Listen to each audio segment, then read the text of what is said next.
Stories spoke of monsters called humans. The legends didn't lie. Part 1. The stories we feared. I grew up hearing stories about monsters. Not the kind that hid under beds or stalked the shadows of forests, but monsters that lived beyond the stars. My grandmother used to whisper the tales to us as we huddled around the plasma hearth during storms. They walk on two legs, she would say. Soft-skinned, but deadly. Eyes like fire. Minds like war. She spoke of a species called humans.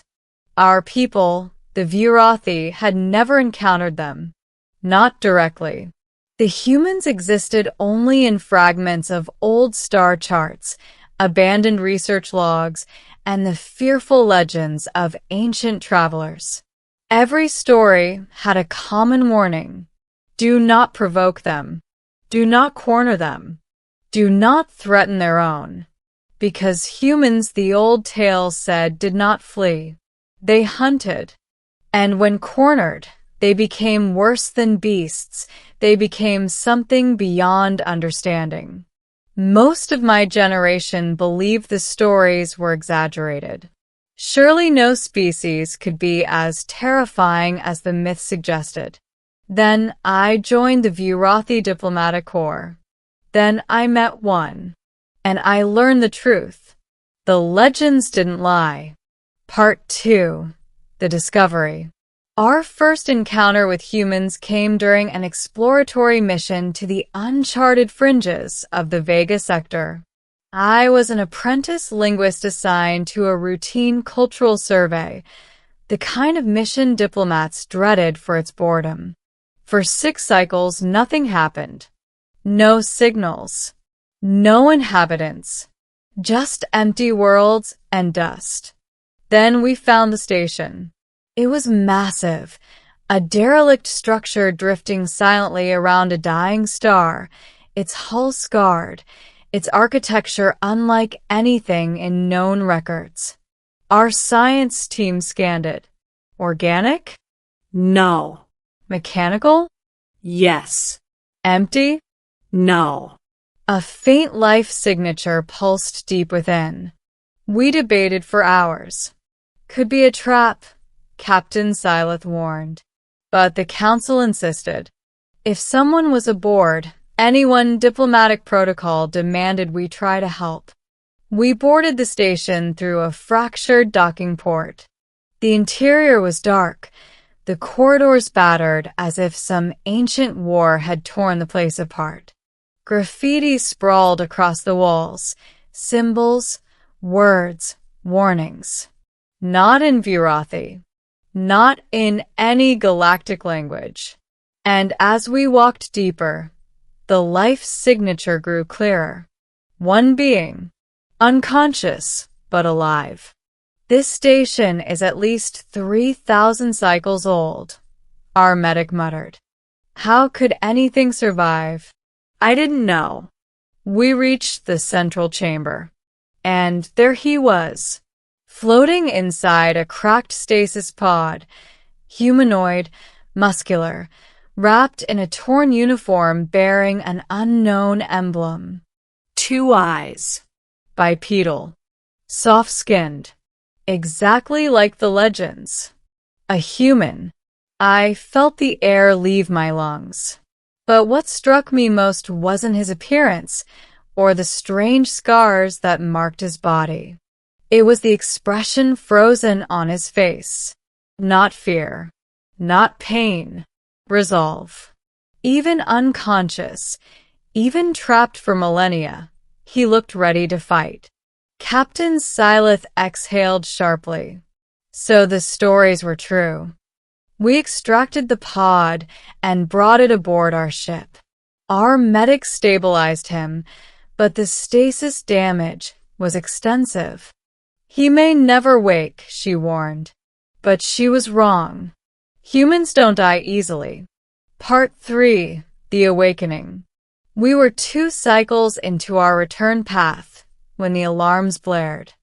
Unknown internal energy spike. Containment integrity failing.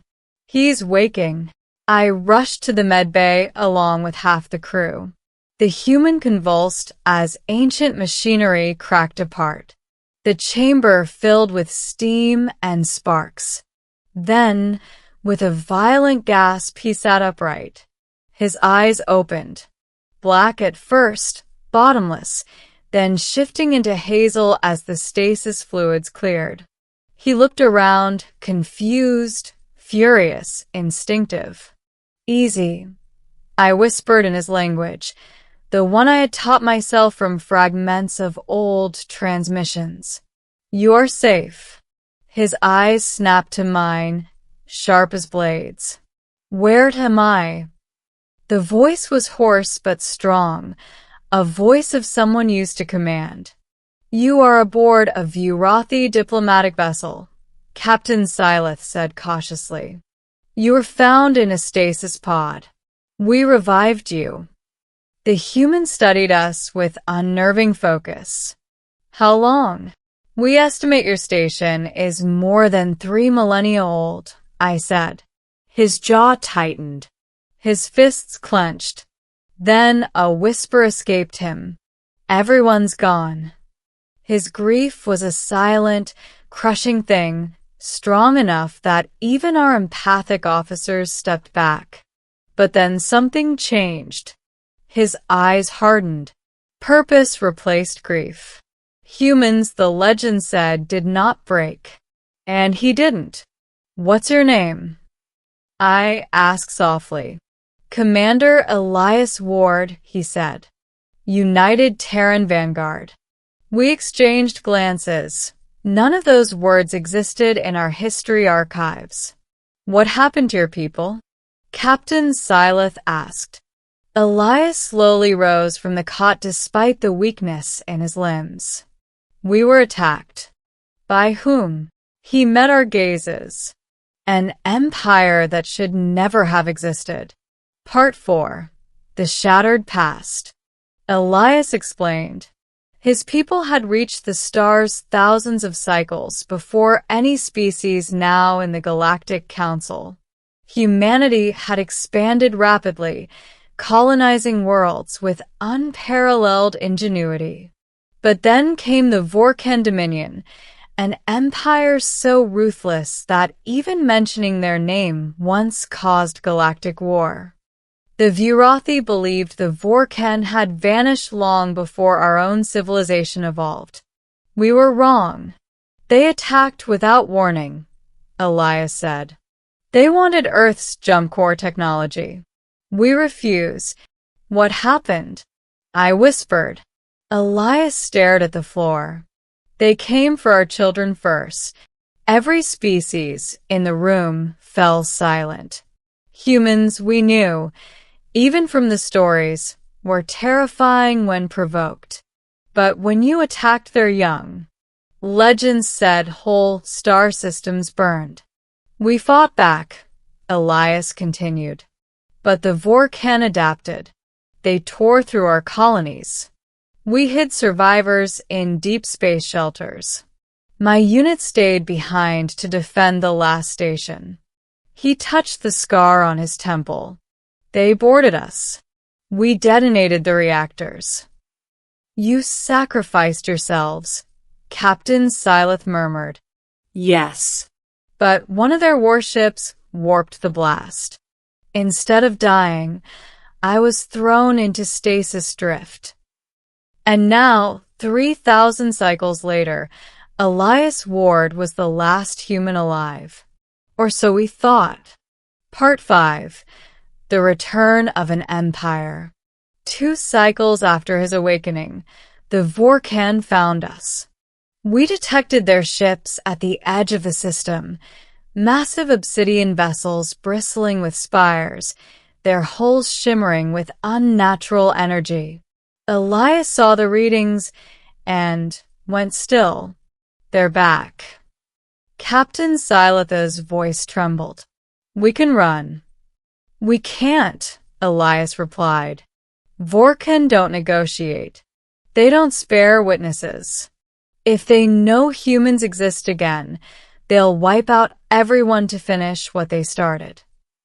The Vorkan ship broadcast a signal. Unidentified vessel. Surrender the human. Failure to comply will result in extermination.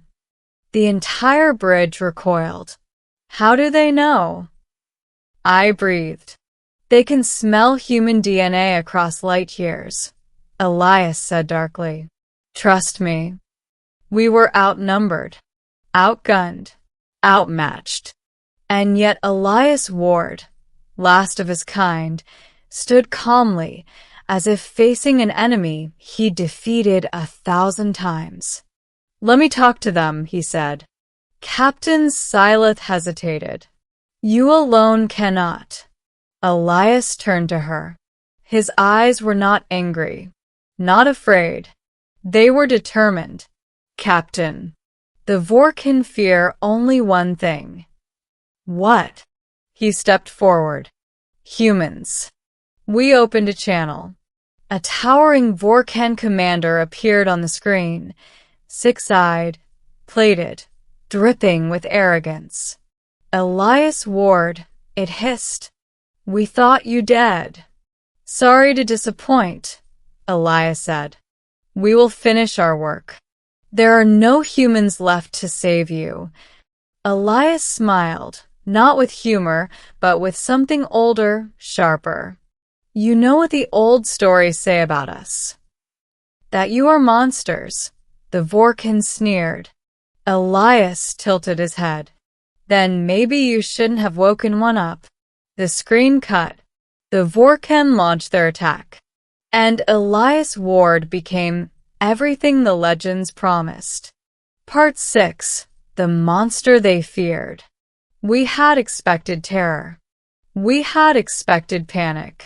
Instead, we witnessed something else entirely. Elias Ward transformed from a wounded relic to a force of nature. His knowledge of ancient human combat systems allowed him to override half our outdated tech. He rerouted power through forgotten conduits, activated dormant defense arrays, and armed our ship with weapons that hadn't existed in this era. How are you doing this? I gasped. Humans evolve fast, he said, but we adapt faster. He moved like someone who had fought a lifetime of impossible battles. But it wasn't just skill. It was purpose. They took everything from us, he murmured. I won't let them take anything more. The Vorkan fired a barrage of dark matter lances. Elias countered by synchronizing our shield harmonics to a frequency no modern species used. The first volley dispersed. The second ricocheted harmlessly. The Vorkan faltered. Then Elias turned the tables. Target their core spires, he ordered. They're weak at the joints. How do you? I memorized their anatomy the day they burned Earth. Our shots pierced their hull. The Vorkan flagship reeled. Their formation broke. In minutes, the terror empire that had once devoured humanity began to fall apart. And I realized something. Humans weren't monsters because they killed. They were monsters because they survived. Because they adapted, evolved, endured. They were monsters because nothing, not extinction, not time, not despair, could remove their will to fight. The Vorkan learned that lesson too late. Part 7. The Aftermath. The Vorkan ships retreated, leaving wreckage and shockwaves behind. Our vessel limped through the debris field, systems smoking, crew trembling. Elias exhaled and slumped against a console, exhaustion finally catching up with him. You saved us, I said quietly. He shook his head. No. You saved me first. Captain Silith approached.